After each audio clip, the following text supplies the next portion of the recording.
presentation, guys, is the Bulletproof Buyer program, how to turn your clients into a bulletproof buyer. You all know, if you don't know, you're about to find out, that we're in one of the most difficult markets that we've ever been in. I've been doing this almost 20 I've been doing this almost 21 years, and I mean, I've never seen anything like it. I was there before the mortgage collapsed. I mean, it was fervor back then, but all you needed was a pulse to get a loan, right?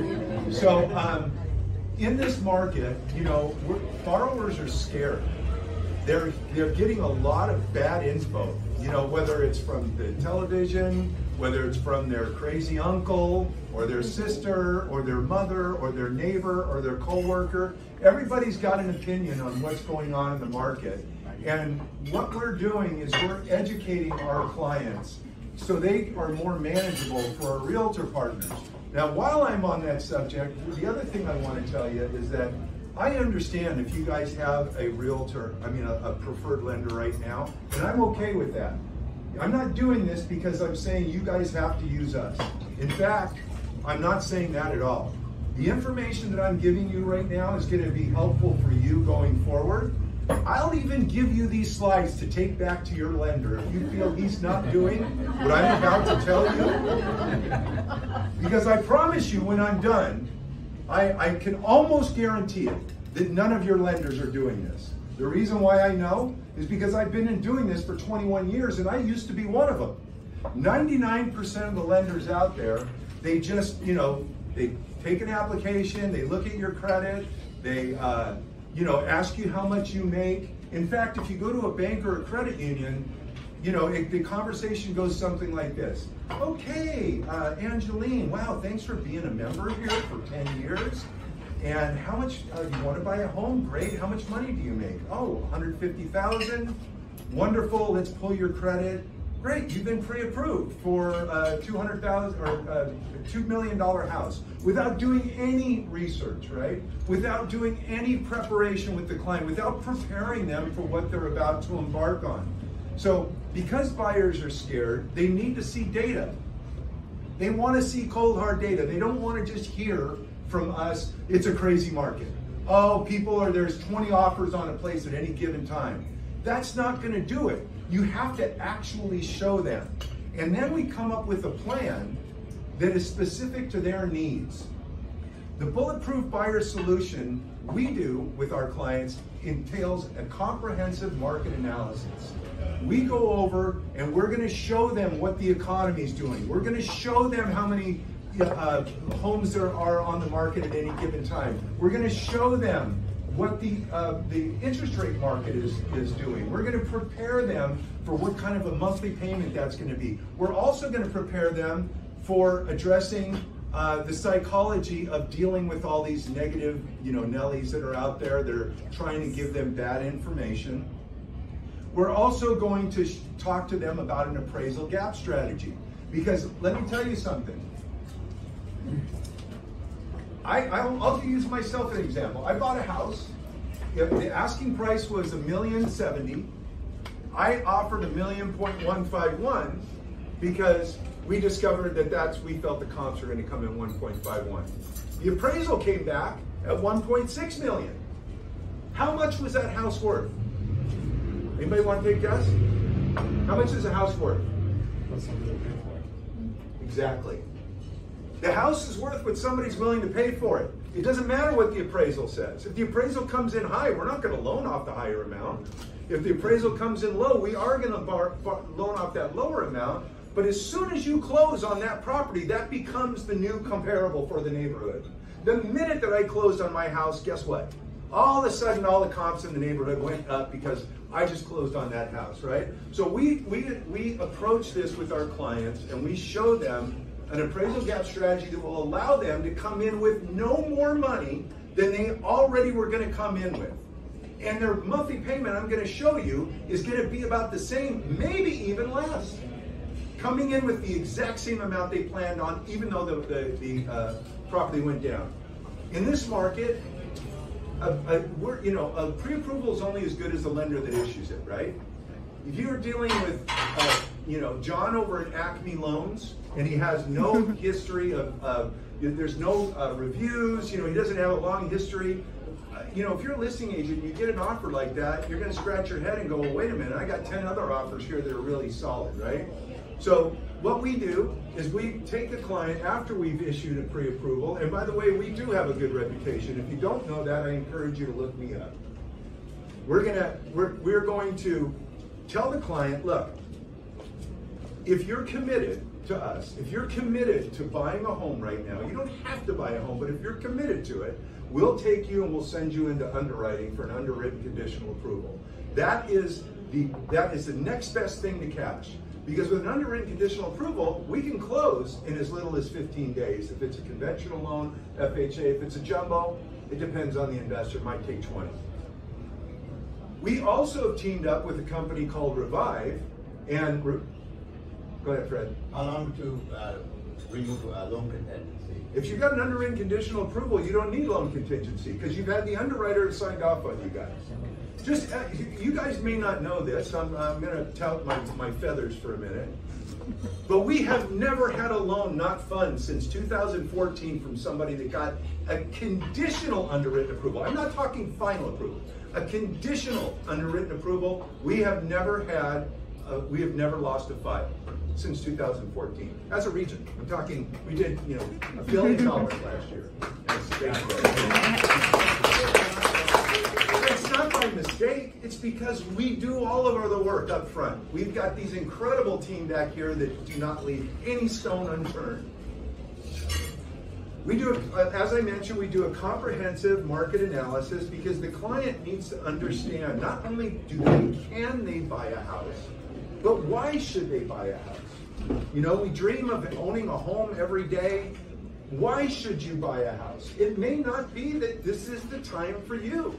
The only way we're going to know is by diving deep with our clients. We go really deep. This is what your clients are reading. They're reading, something big is changing in the housing market. They're reading, should you prepare for a housing market crash in 2021? Is the housing boom now a housing bubble? Why are they reading this? Because this is what gets eyeballs. All of these companies, CNBC and Bloomberg, they're all in the business of delivering bad news because they know you'll pay attention. We as human beings we have this protective nature. When we see danger, we pay attention. When we don't see danger, we just go about our day. This is why you see headlines like this. How about this one? Is a housing market crash on the way in 2021? When the housing bubble burst, some 9 million families lost their homes to foreclosure or short sale between 2006 and 2014. Is this 2006 to 2014?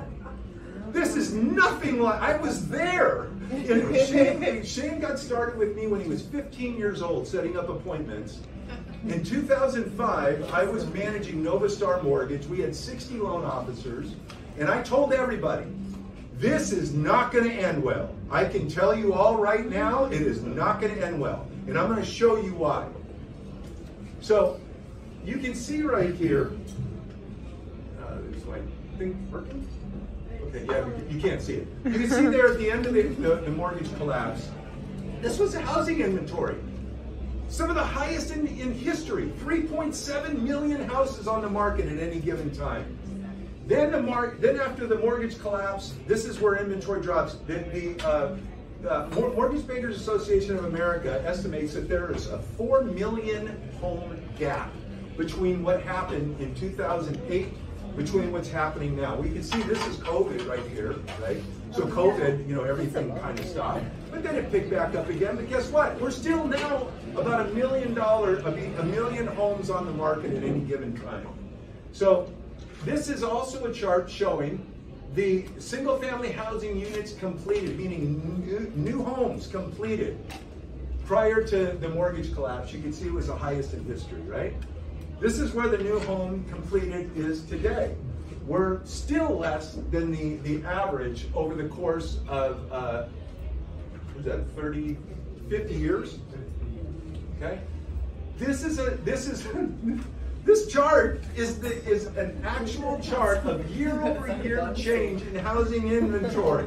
We are at the lowest inventory in history. You wouldn't know that if you read those lines, right? From the news. Supply of homes nationally are down 71% since 2007. Currently, little over 1 million. Guys, this is a year-over-year change in housing inventory. So I'm talking about since last year. Since last year, we're down 41% in inventory compared to where we were last year. And last year was the lowest in history. What's causing that? What's causing that? Yeah. Well, if you sit down and listen, you're going to find out. Okay, so now this is a month's inventory of single-family homes for sale. So 9.16 million homes for a single-family homes for month's inventory of single-family homes compared to 2020 of 2.1. All right, now if you're wondering why this just came out a few days ago. If you're wondering why your buyers aren't more excited or motivated to buy a home, read the fine print here. First of all, here's what the buyers read. Housing boom is over. Guys, we can all go find a new career because apparently the housing boom is over. But if you read farther down, and most people don't do this, it says the median price of a newly built home rose only 6% from June of 2000. Only 6%, that's all it went up. Of newly built homes. And then it says the inventory of new homes for sale jumped 5.5% from the month of May to 6.3% in June. Guys, when I was buying, I went to go look at new homes. Guess what? They weren't selling one. They had a long list of buyers. They were going to let me know if the spot opened up. The reason why newly built homes were not quite as robust was because they didn't have any homes. COVID happened. Builders started peeling back. They couldn't get a hold of lumber and copper and all this other stuff.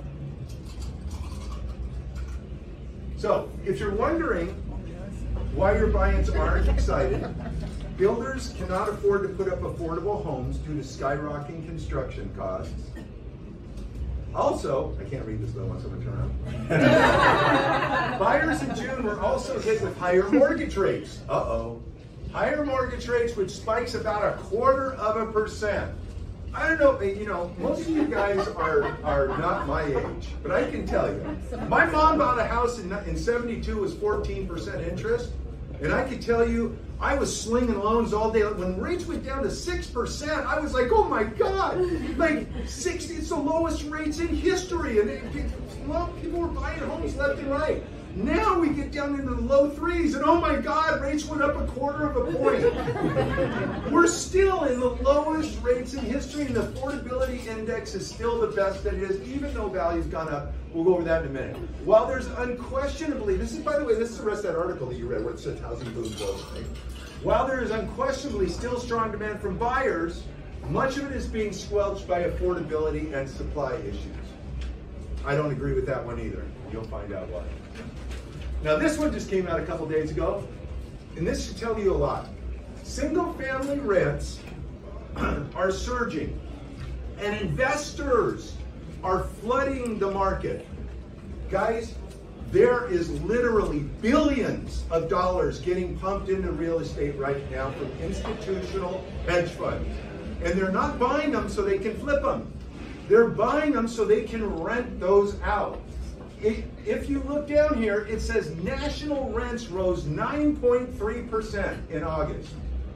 I can tell you the last time I rented at Irvine Community, they raised my rent 10% after an 18-month lease. That is not stopping anytime soon. In fact, it's expected to go up. As more people can't afford to buy, they don't have any other choice but to rent. And all these hedge funds know that. That's why they're buying all of these investment properties. This is just a chart showing you that the biggest group of people that are buying right now are millennials. And there was a huge spike in birth 33 years ago. So over the course of the next 4 years, the amount of buyers out there trying to buy are not anticipated that it's going to go down. If anything, it's going to go up. Once again, housing bubble, boom, bust, right? This is where we're at today for credit availability. So after the mortgage collapse, you needed to show your 4th grade report card to be able to get a loan, right? This is right before COVID hit. Right before COVID hit, the market, or the credit loosened up a little bit, and bam, here's where we are, back down again. So this is default risk in the mortgage market. All of this red, this was crazy ass lenders putting together programs that were not sustainable. Option arms, you know, just a ton of different, you know, crazy ninja, non-income, non-asset loans. It was insane out there. And then this was also the borrower risk. You had people that were like, you know, I had little old ladies in Fontana telling me they were making $15,000 a month because they wanted to buy a house and flip it and make $50,000 like their neighbor. And you knew they were lying. You'd say, wow, you make $15,000, wow, you must have done pretty well for yourself. They go, You knew that they're probably living on Social Security, but you couldn't ask them for anything because that was not the law of the land at the time. Now, there's virtually no risk if you are paying attention to the colors, right? Year-over-year change in home equity. Folks, this is one that's huge right here. If you're renting, if you rented over the last year, are you making money? No.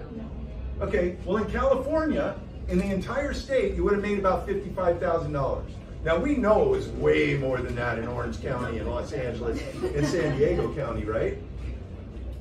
This is the real reason why renters should be buying. As long as they've got the income, they've got the desire, they've got the credit. All of these are reasons why they should be buying. And I'm going to show you what we do to help them make that decision. So we address the psychology of the buyer. When we're doing a pre-purchase consultation and a discovery call, we used to do it in person at our office at the Spectrum, but now we do it via Zoom. We get on there, we go through these slides. We're showing them the numbers. We're not talking anymore. We're showing, this is empirical data. You don't need to take my word for it. By the time we're done, we're finding out like what are they concerned about, right? Like what are the main, because not everybody's different. Some people are totally salty. I know I need to buy. I know I need to buy. I know now's a great time. Interest rates are low. But some people, they have different reasons why they might not want to buy. Maybe they think, and Carol and I have a client together that actually, it's funny because Carol got a phone call. And remember, Carol's in Beverly Hills. Carol got a phone call from somebody and said, you know, you got great reviews. I really want to use you. She's interviewing him. She goes, okay, great. Well, you need to get pre-approved. They go, yeah, we're working on that. She goes, no. You need to get pre-approved with the Cravoy team. And she goes, Barry Cravoy and his son Shane have the most amazing team. And the client said, wait a minute, we know Barry. Barry Cravoy? She goes, yeah. And she goes, we know him from music. I used to run a nonprofit, right? So we've got these clients, and these clients, I mean, everything I'm telling you, I've went through with them. Like, they think that they're scared, their crazy uncle told them that, you know, rates are going to, the values are going to come down, and, you know, so I had to go a little bit deeper with them, and I'm going to show you.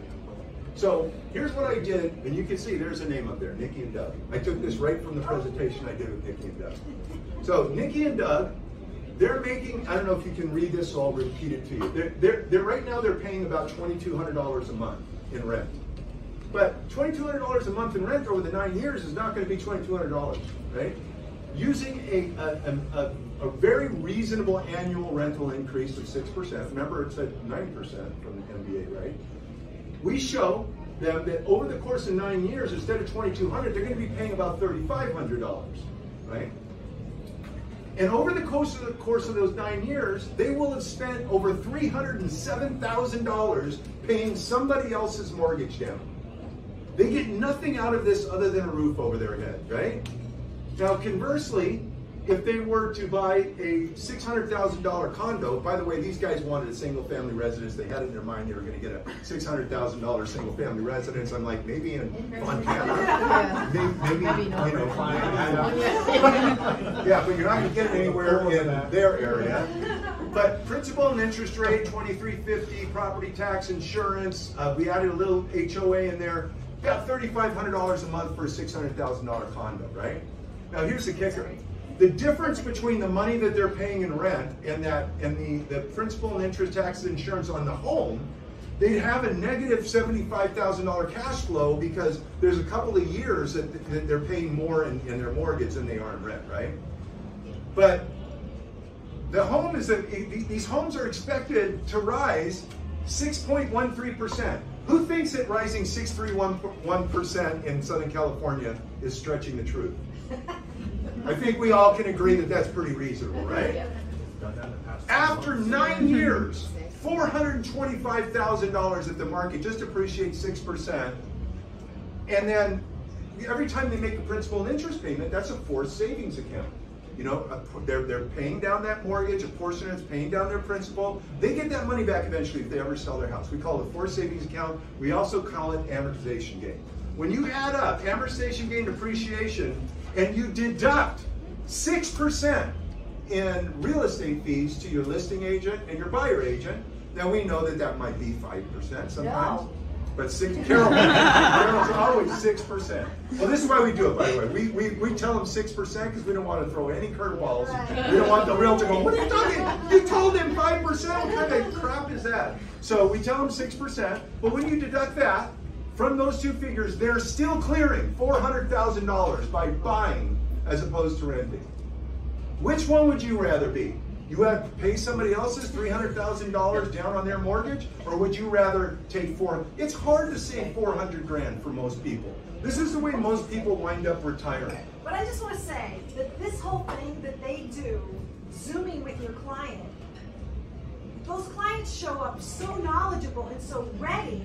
They have already pre-prepared them, so it's like I don't have to say anything. It's literally like it's all done. And he's already shown them the numbers, and they're almost like pre-sold without me having to say a word. Then my job is just the easy part to help them find the house. That's right. Let's give it up for Carol.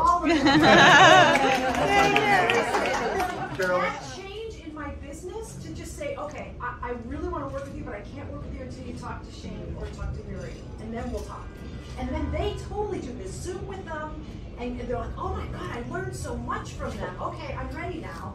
But then I know instead of just like, I have no idea when somebody hands me a piece of paper that they're pre-approved, it's like, where did you get this? Well, this is a great point, because I hear this over and over again from realtors. They go, oh, they were already pre-approved with Wells Fargo. They're already pre-approved with Citibank. But do you realize that if you let that go, you've just made your job harder?